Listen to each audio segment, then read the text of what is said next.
ಕರ್ನಾಟಕದಲ್ಲಿ ಸ್ವಾತಂತ್ರ್ಯ ಘೋಷಿಸಿದ ಮೊದಲ ಗ್ರಾಮವನ್ನು ಹೆಸರಿಸಿ.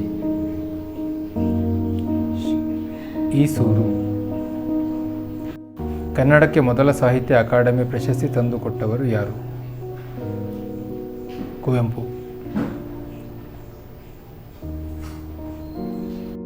ಪಟ್ಟದಕಲ್ಲಿನ ಸ್ಮಾರಕಗಳನ್ನು ನಿರ್ಮಿಸಿದ ರಾಜವಂಶ ಯಾವುದು? ಬಾದಾಮಿ ಚಾಲುಕ್ಯರು. ಉತ್ತರ ಕರ್ನಾಟಕದಲ್ಲಿ ಕೃಷ್ಣಾ ನದಿಯ ಮೇಲಿರುವ ಆಲಮಟ್ಟಿ ಅಣೆಕಟ್ಟಿನ ಮತ್ತೊಂದು ಹೆಸರೇನು? ಲಾಲ್ ಬಹದ್ದೂರ್ ಶಾಸ್ತ್ರಿ ಅಣೆಕಟ್ಟು. ಕರ್ನಾಟಕದ ವಿಧಾನಸಭೆಯ ಮೊದಲ ಮಹಿಳಾ ಸ್ಪೀಕರ್ ಯಾರು? ಕೆ.ಎಸ್. ನಾಗರತ್ನಮ್ಮ. ಕರ್ನಾಟಕದ ಕಬಡ್ಡಿ ರಾಣಿ ಎಂದು ಯಾರನ್ನು ಕರೆಯುತ್ತಾರೆ? ಮಮತಾ ಪೂಜಾರಿ. ಕನ್ನಡದ ಅತ್ಯಂತ ಹಳೆಯ ಶಾಸನ ಯಾವುದು? ಹಲ್ಮಿಡಿ ಶಾಸನ. ಕರ್ನಾಟಕದಲ್ಲಿ ಮೊದಲ ಕಬ್ಬಿಣ ಮತ್ತು ಉಕ್ಕಿನ ಕಂಪನಿಯನ್ನು ಎಲ್ಲಿ ಸ್ಥಾಪಿಸಲಾಯಿತು?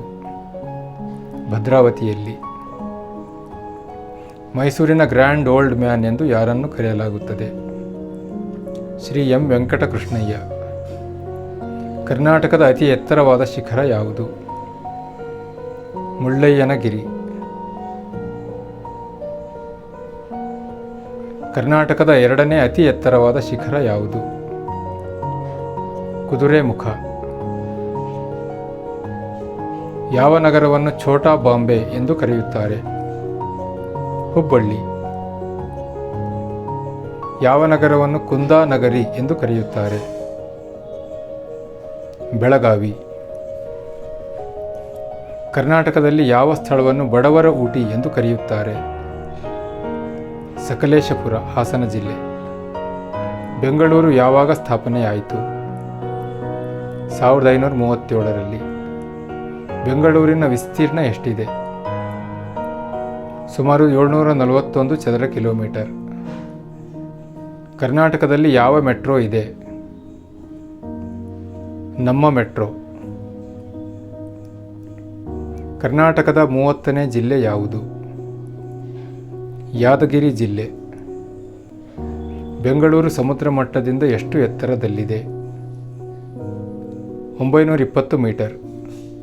ಕರ್ನಾಟಕದ ಚಿರಾಪುಂಜಿ ಎಂದು ಯಾವ ಸ್ಥಳವನ್ನು ಕರೆಯಲಾಗುತ್ತದೆ? ಆಗುಂಬೆ. ಕರ್ನಾಟಕದಲ್ಲಿ ಟ್ರೀ ಆಫ್ ಲಿಬರ್ಟಿಯನ್ನು ನೆಟ್ಟವರು ಯಾರು? ಟಿಪ್ಪು ಸುಲ್ತಾನ್. ಕರ್ನಾಟಕದಲ್ಲಿ ಆದಿ ಶಂಕರಾಚಾರ್ಯರು ಎಲ್ಲಿ ಮಠವನ್ನು ಸ್ಥಾಪಿಸಿದರು? ಶೃಂಗೇರಿ. ಕರ್ನಾಟಕದ ನಾಡಗೀತೆ ಜಯಭಾರತ ಜನನಿಯ ತನುಜಾತೆ ಬರೆದವರು ಯಾರು? ಕುವೆಂಪು. ಚನ್ನಪಟ್ಟಣ ಯಾವುದಕ್ಕೆ ಪ್ರಸಿದ್ಧವಾಗಿದೆ? ಮರದ ಆಟಿಕೆಗಳಿಗೆ. ಕರ್ನಾಟಕದ ಯಾವ ಜಿಲ್ಲೆ ಕಬ್ಬಿಣದ ಅದಿರಿನ ಹೆಚ್ಚು ನಿಕ್ಷೇಪಗಳನ್ನು ಹೊಂದಿದೆ? ಬಳ್ಳಾರಿ. ರಾಮನಗರ ಯಾವುದಕ್ಕೆ ಪ್ರಸಿದ್ಧವಾಗಿದೆ? ರೇಷ್ಮೆ ಕೃಷಿಗೆ. ಕರ್ನಾಟಕದಲ್ಲಿ ಪರಮಾಣು ವಿದ್ಯುತ್ ಸ್ಥಾವರ ಎಲ್ಲಿದೆ? ಕೈಗಾ, ಉತ್ತರ ಕನ್ನಡ ಜಿಲ್ಲೆ. 1934ರಲ್ಲಿ ಬಿಡುಗಡೆಯಾದ ಕನ್ನಡದ ಮೊದಲ ಟಾಕಿ ಚಿತ್ರ ಯಾವುದು? ಸತಿ ಸುಲೋಚನಾ.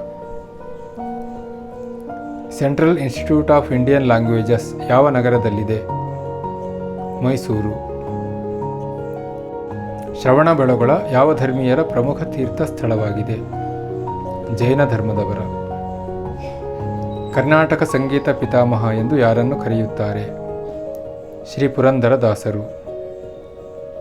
ಕೆಂಪೇಗೌಡ ಅಂತಾರಾಷ್ಟ್ರೀಯ ವಿಮಾನ ನಿಲ್ದಾಣ ಎಲ್ಲಿದೆ? ಬೆಂಗಳೂರು ನಗರದಲ್ಲಿ. ಸೂಪ ಅಣೆಕಟ್ಟನ್ನು ಯಾವ ನದಿಗೆ ಕಟ್ಟಲಾಗಿದೆ? ಕಾಳಿ ನದಿ. 2014ರಲ್ಲಿ ಕರ್ನಾಟಕದಿಂದ ಭಾರತ ರತ್ನ ಪ್ರಶಸ್ತಿಯನ್ನು ಪಡೆದವರು ಯಾರು? ಸಿ.ಎನ್.ಆರ್. ರಾವ್. ಕರ್ನಾಟಕದ ಉತ್ತರದಲ್ಲಿ ಯಾವ ರಾಜ್ಯವಿದೆ? ಮಹಾರಾಷ್ಟ್ರ. ರಾಮದೇವರ ಬೆಟ್ಟ ಅಭಯಾರಣ್ಯವು ಯಾವ ಪಕ್ಷಿಯನ್ನು ಸಂರಕ್ಷಿಸುತ್ತದೆ? ರಣಹದ್ದು.